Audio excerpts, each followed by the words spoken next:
जय श्री कृष्णा दोस्तों।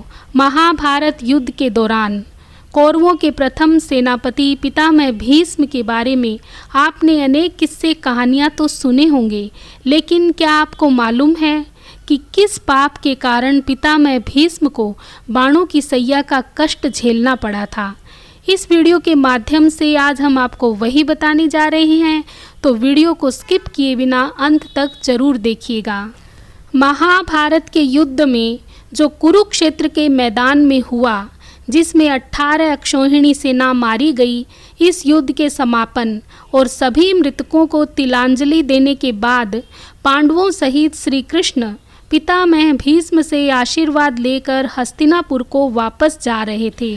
तब श्री कृष्ण को रोककर पितामह भीष्म ने श्री कृष्ण से पूछ ही लिया, हे मधुसूदन, मेरे कौन से कर्म का फल है जो मैं सरसैया पर पड़ा हुआ हूँ। यह बात सुनकर मधुसूदन मुस्कुराए और पितामह भीष्म से पूछा, पितामह, आपको कुछ पूर्व जन्मों का ज्ञान है? इस पर पितामह ने कहा, हाँ, श्री कृष्ण, मुझे अपने 100 पूर्व जन्मों का ज्ञान है कि मैंने कभी किसी व्यक्ति का अहित नहीं किया।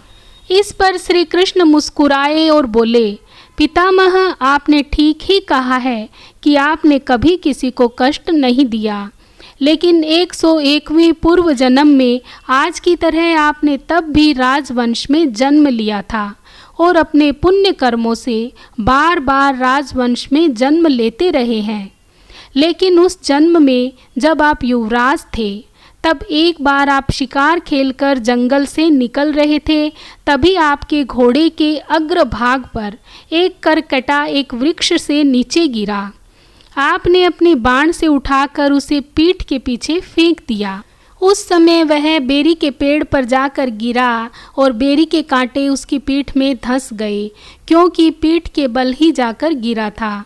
करकटा जितना निकलने की कोशिश करता, उतना ही कांटे उसकी पीठ में चुभ जाते और इस प्रकार करकटा 18 दिन तक जीवित रहा और यही ईश्वर से प्रार्थना करता रहा, हे युवराज, जिस तरह से मैं तड़प तड़प कर मृत्यु को प्राप्त हो रहा हूँ, ठीक इसी तरह तुम भी होना।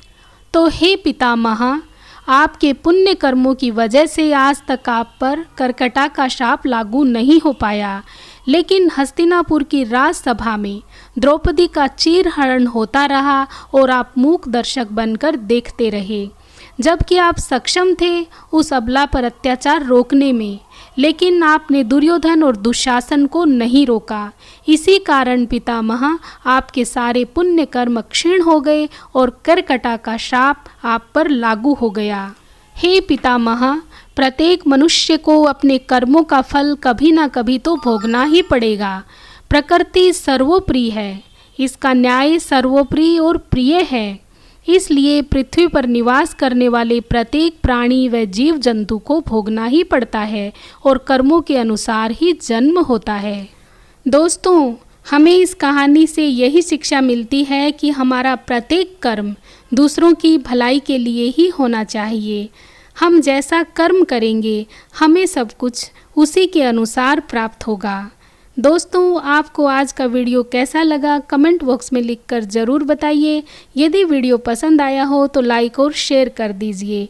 यदि चैनल पर नए हैं तो प्लीज़ मेरे चैनल को सब्सक्राइब कर दीजिए और बेल आइकन भी प्रेस कर दीजिए, ताकि आने वाली सारी वीडियोज़ की नोटिफिकेशन आपको मिलती रहे।